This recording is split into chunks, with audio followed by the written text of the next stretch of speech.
but she always talked about this concept of the imagined audience, which is like kind of when you're doing something, who are you really doing it for? And actually, if you really boil it down, often when you're posting something or doing something public, you will have this idea of like who your imagined audience, who you sort of are posting that for, who you are doing that for. And often if you boil it right down, it's like someone from school, someone that you don't know anymore, a teacher, a kind of even like your friend's parents. Like it will be someone so fucking irrelevant, a crush that you had 10 years ago, someone that literally is completely irrelevant.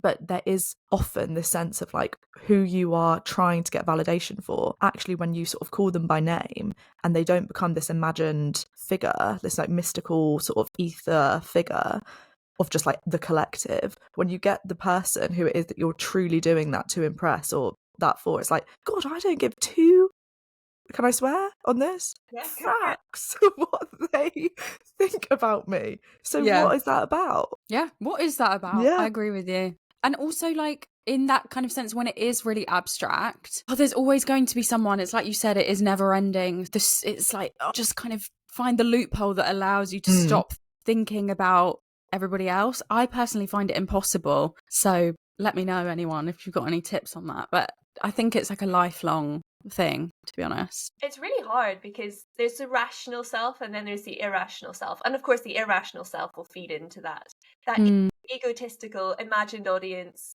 You know, who's looking at that and what do people think about, you know, how many likes my Instagram photo got, or how many, I don't know, like what shoes I'm wearing, or all of these things, which actually like we in ourselves wouldn't notice someone else. And everyone is kind of centered in on that outward perception so much that we actually don't really notice the other people who are doing the thing, because everyone is kind of looking inwards.